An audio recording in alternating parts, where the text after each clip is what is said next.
At 17, my sister lied and got me kicked out, then years later tried to shame me as broke at Christmas, so I exposed being a secret millionaire and cut them off.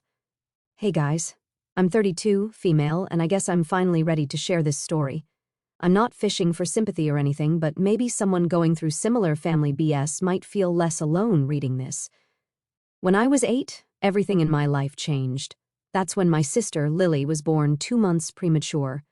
I remember waking up to my dad rushing out the door in the middle of the night while my Aunt Jenny stayed with me. Everyone was freaking out about the baby, and even though I was just a kid, I could tell something was seriously wrong. Lily survived, obviously, but she was super fragile. When they brought her home, our house basically turned into a mini hospital overnight. Mom was constantly cleaning everything, and the place always smelled like those medical wipes and hand sanitizer. But the worst part was how I suddenly became a threat to my own sister. If I made even the tiniest sniffle or cough, Mom would completely flip out. "Sarah, was that a cough I just heard?" she'd ask, looking at me like I was carrying the plague or something. "We can't take any chances with Lily. Pack your backpack, you're staying at Grandma's for a few days." This happened all the time. I spent so many nights at Grandma's or Aunt Jenny's place that I had my own toothbrush and pajamas at both houses. At first, I thought it was kind of cool, like mini vacations where I got to eat ice cream for dinner sometimes. But after a while, even my 8-year-old brain figured out what was happening. I was being pushed out of my own home because Lily was the priority. I still remember sitting in Grandma's guest room one night, crying because I just wanted to sleep in my own bed. I missed my stuffed animals, my nightlight, and just the feeling of being in my own space, you know? As I got older, I tried literally everything to get my parents to notice me. I worked my butt off in school and got straight A's. I stayed up late studying and won the district science fair in 5th grade with this project about plant growth in different types of light. I was so excited to show my parents. They barely acknowledged it. And the thing is, I don't even blame Lily for any of this. She was just a baby, then a little kid. It wasn't her fault. But as the years went by, the pattern just got more and more obvious and painful. By middle school, I was desperate for any scrap of attention. Once, I aced a tough math test, and the teacher even wrote that I had exceptional talent. I showed it to my dad, hoping for a little recognition. He barely glanced at it and said, "Math comes easy to you. You should be getting perfect scores," then went back to helping Lily with her basic multiplication. I just went to my room and cried into my pillow. Family get-togethers were worse. My parents would gush over Lily's smallest achievements. Lily learned a new song. But when someone asked about me, it was, "Sarah's doing fine in school," like I was a background character in my own life. So, I started spending a lot of time alone in my room, reading books. At least the characters in books noticed me, in a way. Sounds pretty pathetic now that I'm typing it out, but that's how I coped back then. Every birthday, I'd get my hopes up that this would be the day I mattered, and every year, something with Lily would take priority. On my 12th birthday, Lily had a dance recital scheduled for the same day. Guess which one was more important? So, my party was just a quick cake after we got home from her recital. My parents were tired from the big day and went to bed early. I sat alone in the kitchen, eating leftover cake, watching the candles melt into the frosting. Let me tell you, when you grow up feeling invisible in your own home, you start to believe that's all you deserve. You start to think maybe there's something wrong with you, not with how they're treating you.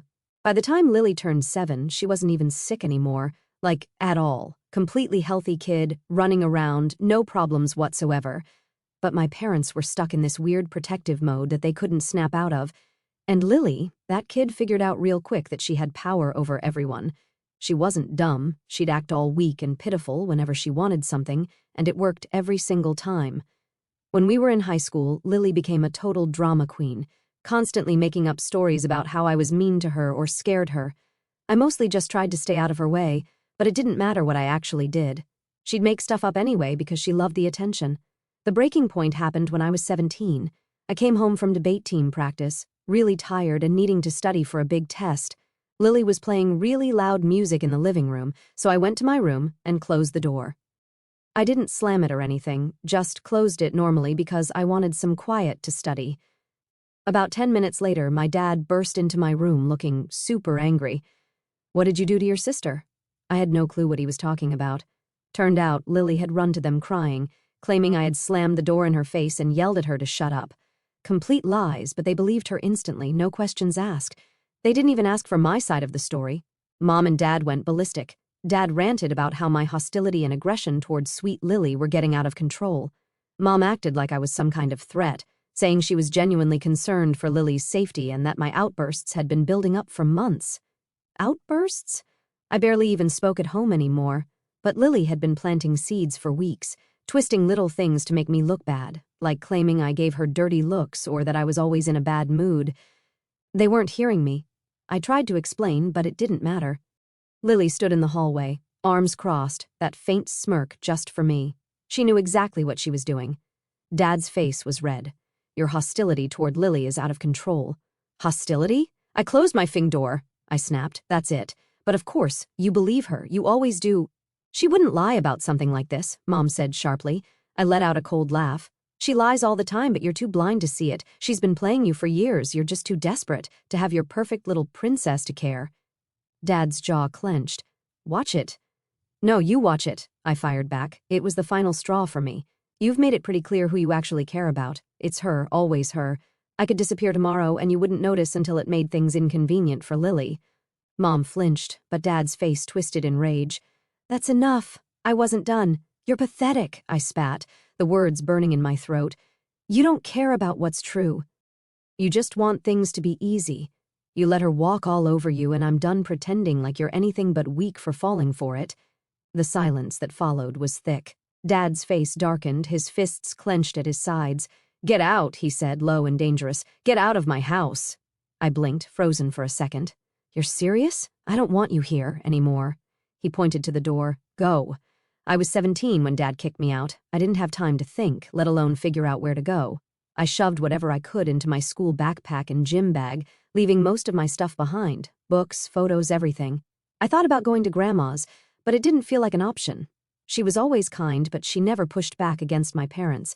Every time I stayed there growing up, it felt more like being stashed away than welcomed. I wasn't about to show up just to be sent back or told to work things out with Mom and Dad. So, I slept in my old Toyota that night, parked in the corner of a grocery store lot.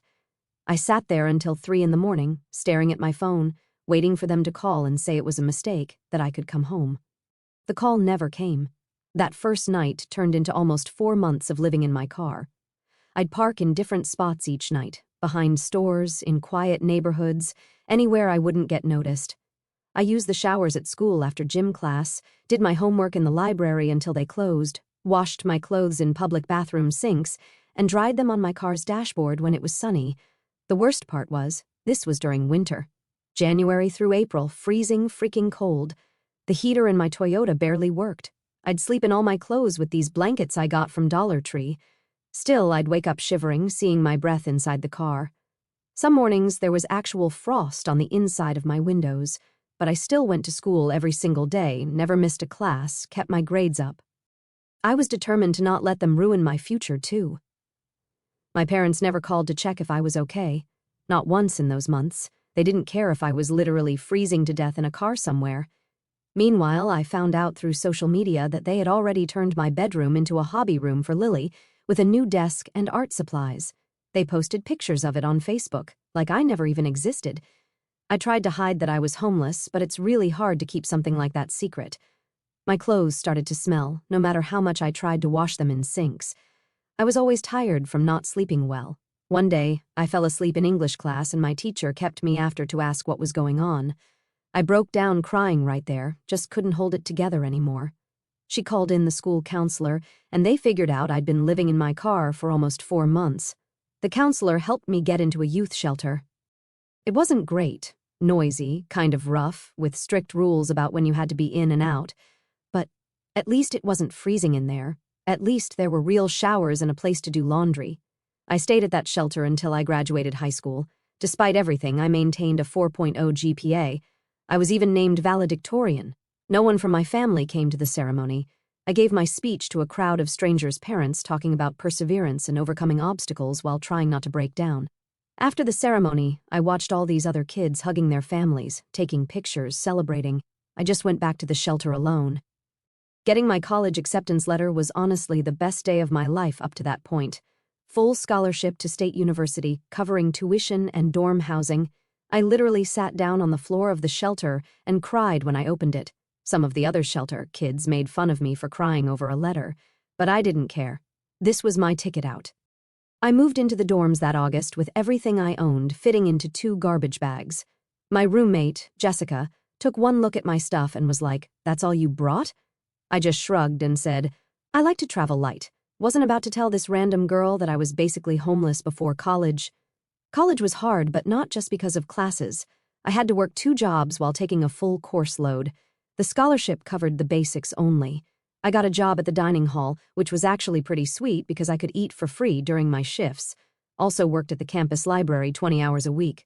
The library job was perfect because during slow times, which was most of the time, I could study at the desk. When other students went home for holidays or breaks, I'd stay in the nearly empty dorms since I had nowhere else to go. Those quiet campus weekends were actually kind of peaceful. No drama, no feeling like I was in anyone's way. Just me and my books and blessed quiet. After 4 years of this grind, I graduated with a business degree and got a job as an entry-level manager at Davis Company. The pay wasn't great, like $41,000 a year, but it was enough for me to get my own tiny apartment. That first apartment was probably a complete dump by normal standards, but after living in a car and a shelter, it felt like a freaking luxury hotel. I remember sitting on my second-hand futon that first night thinking, no one can kick me out of here. This is mine. So, I'm working this boring office job, living paycheck to paycheck like everyone else in their 20s. One night, I'm just scrolling through Instagram, bored out of my mind, and I see this ad, "Learn how to make your money work for you." I'd usually ignore stuff like that because it sounds scammy as hell, but something made me stop and click on it. It was this online investing course taught by this woman named Rachel. Cost $700, which was a huge amount for me back then, like almost my entire monthly food budget. But it seemed legit. She had real credentials and good reviews, so I decided to try it. Ate nothing but ramen and peanut butter sandwiches for 2 months straight to save up. That decision completely changed my life. Rachel explained investing in a way that just clicked in my brain. All the stuff that seemed complicated before suddenly made sense. I started super small, putting just $200 into a few stocks she recommended, then gradually invested more as I got the hang of it. I became obsessed with learning everything about the market. Read every article and book I could find, watch tutorials on YouTube, spent hours studying company reports and financial statements. My first big break came when I found this small tech company nobody was talking about. Did tons of research, really believed in what they were doing, and put in $500, which was a huge risk for me back then. That investment grew to $4,200 in just 4 months when they announced a new product line. Then I rolled most of that into a biotech startup that had this promising cancer treatment in early trials. Again, it paid off big time, tripled my money in about 6 months. The weird thing was, I kept my regular job as cover. I'd be sitting in these mind-numbing meetings about quarterly goals or whatever while secretly checking my investment app under the table. My boss would be droning on about a 3% increase in customer retention, and I'd be trying not to react when I saw one of my stocks had jumped 30% in a day. Every extra dollar I made went straight into investments. I never upgraded my life at all. Still lived in the same small apartment, still drove my old Toyota with over 180,000 miles on it, still bought clothes from thrift stores. People at work probably thought I was just terrible with money, like poor Sarah must have massive student loans or something. But the hardest part was keeping it all secret. I was paranoid about anyone finding out. Didn't want co-workers getting suspicious if I suddenly started living better. Definitely didn't want my family somehow hearing about it through the grapevine. I hid my financial statements, never talked investments with anyone, used a separate email for all my trading accounts, and checked my portfolio only when I was alone. By the time I was 25, I was making more from my investments in a single day than I made in a whole month at my regular job. It was surreal. One random Tuesday morning, I checked my portfolio while eating breakfast and realized I just crossed the $1 million mark. I actually had to sit down on the floor because my legs went weak. $1 million dollars. Me, the girl who once lived in her car and counted quarters to do laundry, but I told absolutely no one. Not a single person knew. I was terrified that if my parents or Lily found out, they'd suddenly want to be family again. I'd seen how manipulative Lily could be all those years. I could just imagine what kind of sob story she'd come up with if she knew I had money. So I kept living this weird double life, regular boring job where I pretended to care about small raises, modest apartment that I apologized to visitors about, old car that made embarrassing noises. all while watching my investment accounts grow by thousands every day. Sometimes I'd sit in my apartment at night, laptop open to my accounts, showing numbers that seemed completely unreal, and just laugh at how absurd it all was. I'd be at work earlier that day, pretending to be excited about a $600 annual raise, then come home to see I'd made $20,000 in a single day from a good investment move. My CO workers would complain about not being able to afford vacations, and I'd nod along like, yeah, times are tough, while sitting on enough money to buy the whole company building. I'd go out with friends, and we'd split the check down to the penny, and I'd act like that $3.50 for tax and tip really mattered to me. The secret started to weigh on me, though. When you're hiding something that big, it creates this weird distance between you and everyone else. I couldn't talk about what I was really passionate about, investing. Couldn't explain why I sometimes seemed distracted because a stock was tanking. It was lonely in a way that's hard to explain. And it had been almost 8 years since I talked to anyone in my family. 8 years of spending holidays alone, celebrating birthdays by myself, just me and my secret bank accounts. I'd basically decided long ago that I was done with all of them forever, like completely written them off. Then, out of nowhere, Aunt Jenny contacted me on Facebook. She sent a message saying she'd been thinking about me and asked if we could get coffee. Jenny was always the only one who'd been nice to me growing up. She'd actually slipped me birthday cards with $20 in them when I was a kid and once bought me new shoes when mine fell apart and my parents wouldn't replace them. So, against my better judgment, I said yes to coffee. We met at this Starbucks near my office. It was weird seeing her after so long. She looked older, gray hair now, but still had the same kind smile. After some awkward small talk about her job and how the rest of the extended family was doing, she got to the real reason for wanting to meet. "Your parents are having some money problems," she said carefully, watching my reaction like she was worried I might explode or something. "Your dad got laid off from his job about 6 months ago. They're saying it was downsizing, but honestly, I think he just couldn't keep up with the younger guys. And Lily," she paused, sighing. "Well, she dropped out of that expensive college they were paying for. Carleton, I think it was called." I felt absolutely nothing when Jenny told me about their money problems. No happiness, no sadness, just nothing, like hearing about strangers on a TV show I didn't watch. She said they'd been asking about me lately, wondering how I was. Sure, more like wondering if I had money they could use. I kept it simple, told her I was fine, still working my regular job. She looked relieved, probably thinking I'd been living under a bridge. Then she suggested I come to Christmas, said it might be nice to reconnect. Everything in me wanted to say, hell no, run away, don't get sucked back into their toxic S, but some tiny part of me, the part that still remembered, being that little girl desperate for her parents' attention, wondered if they'd changed at all. Plus, I was kind of curious. What would they say to me after all this time? "I'll think about it," I said, which was more than I should have promised. Jenny seemed happy with that and changed the subject. We finished our coffees, did an awkward hug goodbye, and I figured that would be the end of it. But a week later, my phone rang with a number I didn't recognize. I almost didn't answer, but I was expecting a call about an investment property, so I picked up. "Sarah, is that you?" Her voice sounded exactly the same as I remembered, sending this weird chill down my back. "Yeah, it's me," I said flatly. "Oh, sweetheart, we've missed you so much," she gushed, like we'd been separated by some freak accident and not because they literally kicked me out of the house for closing my bedroom door. "Jenny said she saw you. You're working at Davis? That's wonderful. We'd love for you to come to Christmas dinner. Everyone will be there." The fake cheerfulness in her voice made me want to throw up. "Why now, Mom?" I asked coldly. "Why contact me after all these years?" "Oh, Sarah, don't be like that. Family is family. Water under the bridge. Lily asks about you all the time." That was such an obvious lie, it was almost funny. Lily hadn't given a S about me since we were little kids. She was probably just running out of people to mooch off of now that her college dreams crashed and burned. "Does she?" I said, not hiding how skeptical I was. "Of course. She's matured so much, Sarah. We've all had time to reflect. Please say you'll come to Christmas. It would mean so much to all of us." Against all logic and self-preservation instincts, I agreed. Maybe it was the loneliness talking, that hollow ache that never really left. Or maybe I was just craving some kind of closure, or hoping against every ounce of reason that they'd changed. Or maybe I just didn't want to feel so empty anymore. Fine, I'll come to Christmas dinner. "Oh, that's wonderful news. I'll make your favorite dessert. Do you still like chocolate cake?" I almost laughed.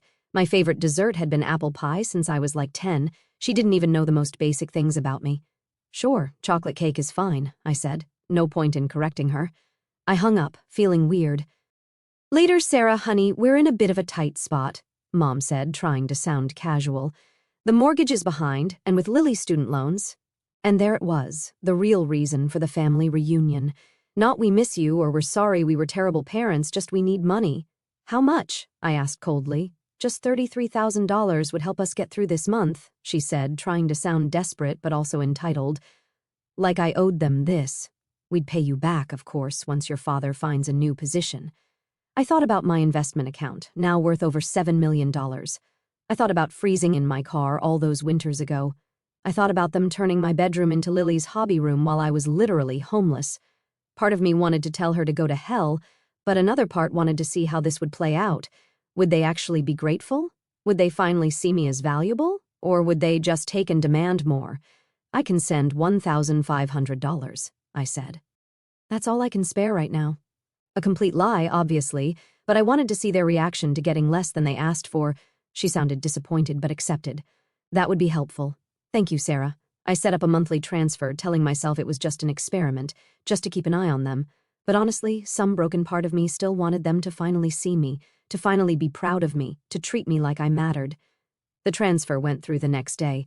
Mom called to thank me, but it was brief and a little cold, like she was annoyed I hadn't sent the full amount she'd asked for. Dad never called to say thanks at all. Over the next few weeks, I got a few texts from Lily, super fake, overly friendly, asking how I was doing, saying she missed her big sis. I responded minimally. She never once apologized for her role in getting me kicked out, never acknowledged any of the past hurt, just acted like we were best buddies who'd lost touch.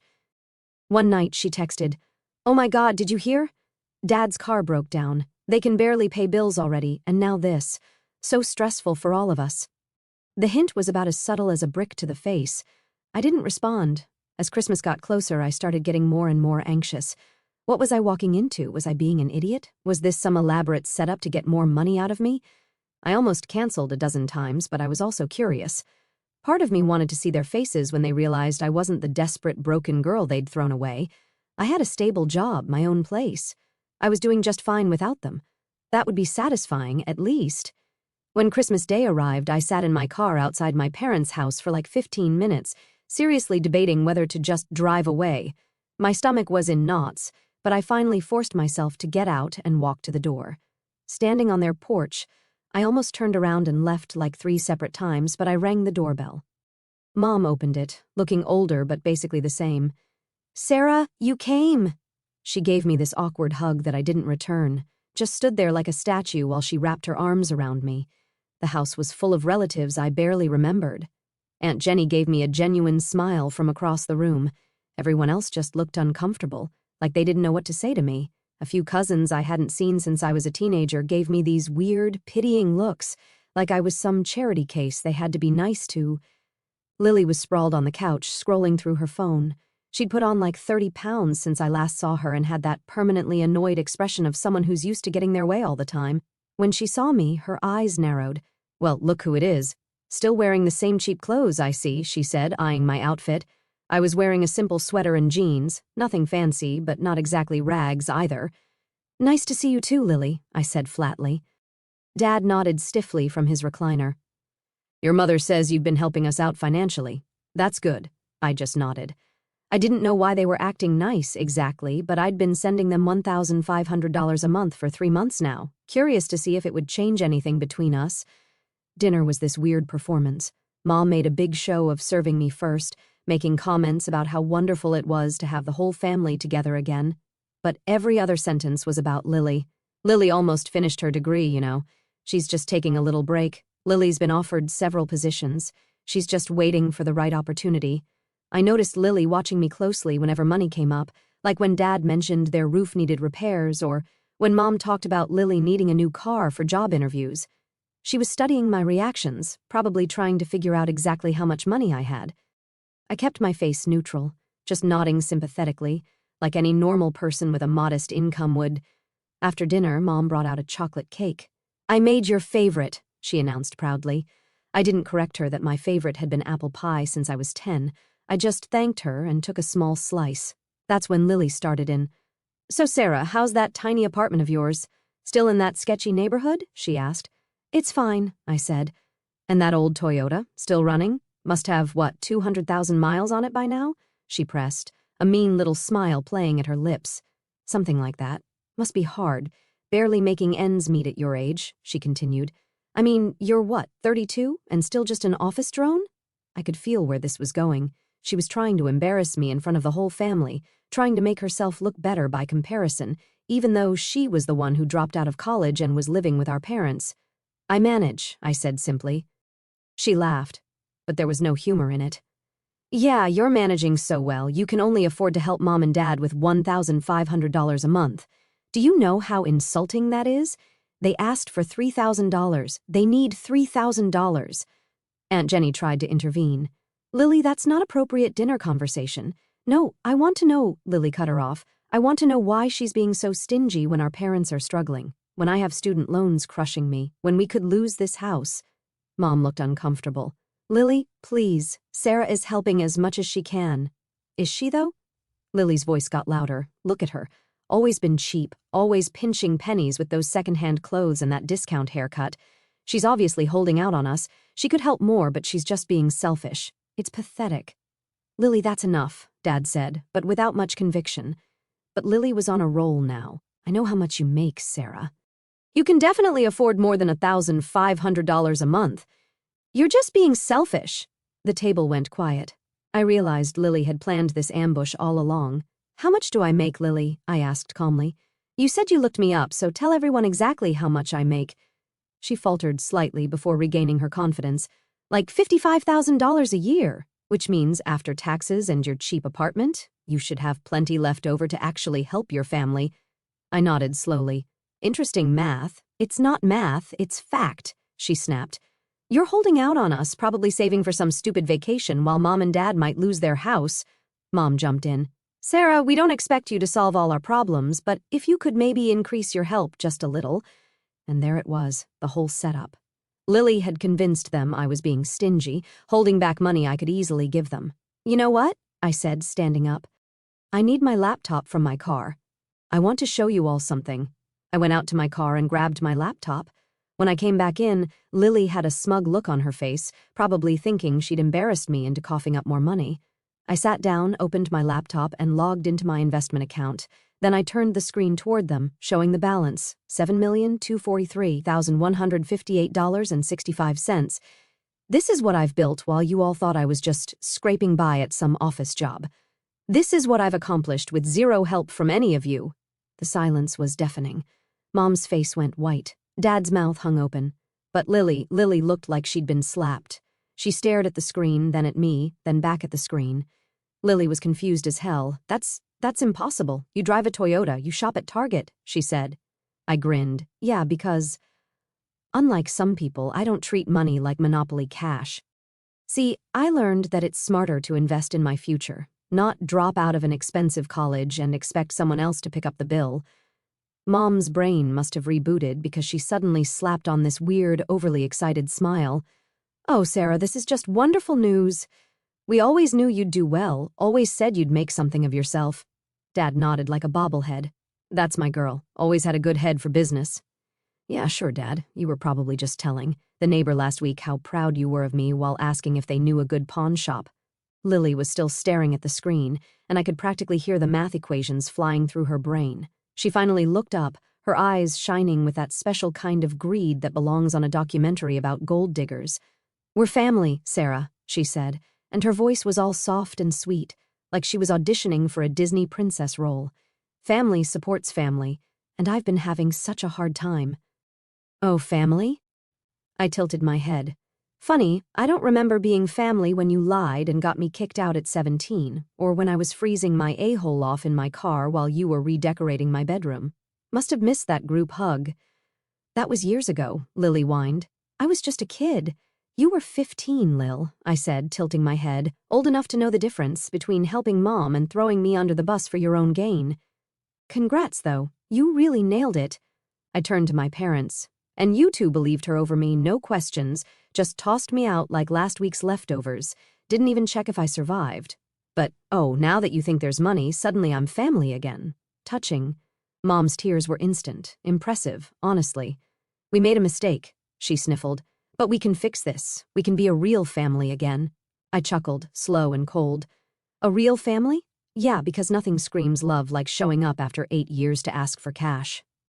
And then, just for dramatic flair, I pulled out my phone, opened my banking app, and canceled the monthly transfer right there.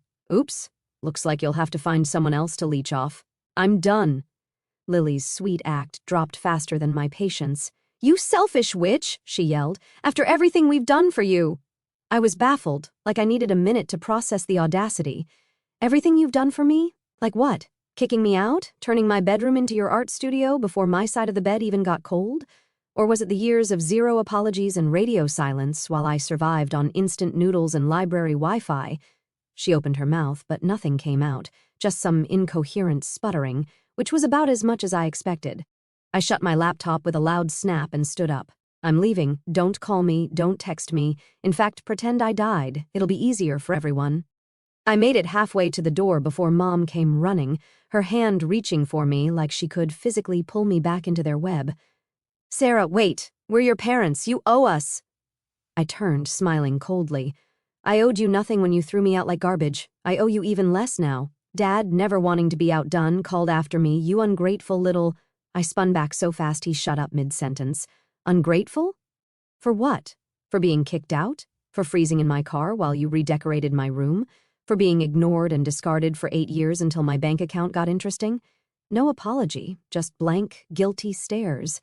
I opened the door and left. As I shut it behind me, I felt something inside me click into place, like a door slamming on an entire chapter of my life. Walking to my car, I glanced back once. Lily was watching me from the window, her expression this weird cocktail of shock, fury, and panic, the kind of look someone gives when they realize the ATM just ate their last card. I was barely through my apartment door when my phone started blowing up. Lily was calling non-stop, switching between leaving nasty voicemails. "You think you're so much better than us now, and fake apologetic ones." I'm sorry I got upset. I was just shocked. Mom texted about 50 times, starting with guilt trips and ending with straight-up demands for money. Dad left fewer messages, but his were the most threatening, talking about legal obligations and how I'd regret this decision. I blocked all their numbers that night, but it was just the beginning. 3 days after Christmas, I came home from the gym to find Lily sitting in her car outside my apartment building. When she saw me, she jumped out and rushed over. "Sarah, please, can we talk?" she asked, looking desperate. "I'm sorry about Christmas. I was just surprised, that's all." "There's nothing to talk about," I said, trying to move past her. She grabbed my arm. "You don't understand. I'm in real trouble. The student loans are—" "Not my problem," I finished for her. "Let go of my arm." Her face changed instantly, the fake sweetness replaced by the same mean expression I remembered from childhood. "You always thought you were better than me, didn't you? Even when we were kids. And now you think because you have money you can just ignore your family." "Lily, we haven't been family since the day you lied and got me kicked out." "Oh my God, are you still hung up on that?" she sneered. "It was one little lie. How was I supposed to know they'd go nuclear?" I stared at her, stunned by her complete lack of remorse. "You knew exactly what you were doing. You wanted my room. You wanted all the attention, and you got it. Congratulations." "I didn't know you'd end up homeless," she protested, but I could tell she was lying. "And anyway, look how well it worked out for you. You're rich now. No thanks to any of you." Her face got ugly then. "You know what? Mom and Dad are right. You owe us. And if you don't help us voluntarily, we'll make you—" "Is that a threat?" "It's a promise. Dad's already talking to lawyers. You have a legal obligation to support your parents in their old age. It's called filial responsibility. Look it up." I actually laughed. "Tell Dad to save his money on lawyers. Those laws only apply in certain states under very specific circumstances, and none of them apply here." "We'll see about that," she snapped. "And I'm telling everyone what a selfish witch you are. The whole family, all our old friends, everyone will know." "Go ahead," I said calmly.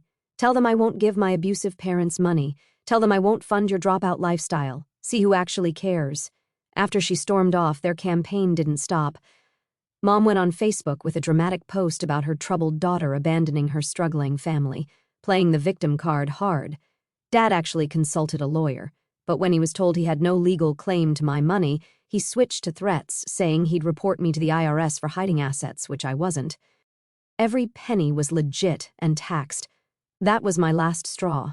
I gave notice at my apartment, took a leave of absence from work, and started searching for property in Colorado. I wanted distance, both physical and emotional. Found a cabin-style house near a small town in the Rockies, paid for it outright, packed up only what mattered, and left. Changed my phone number, email, everything.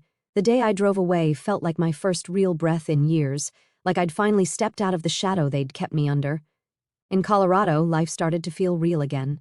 I volunteered at a youth shelter, remembering too well what it felt like to be young and homeless. That's where I met Alex. Kind, patient, the exact opposite of anyone from my past. We started dating, and 6 months in, I told him everything about the homelessness, the secret investments, the mess with my family. I was terrified he'd look at me differently, but all he said was, "Are you okay?" Not about the money, not about the drama, just about me. A year later, we were married by a lake near our home, surrounded by people who actually cared. We built a foundation to help kids aging out of foster care, breaking the cycle I came from, and when our babies, who'd been bounced around the system, came into our lives, it felt like everything had come full circle. And yeah, that's where I'm at now. Tell me what you guys think.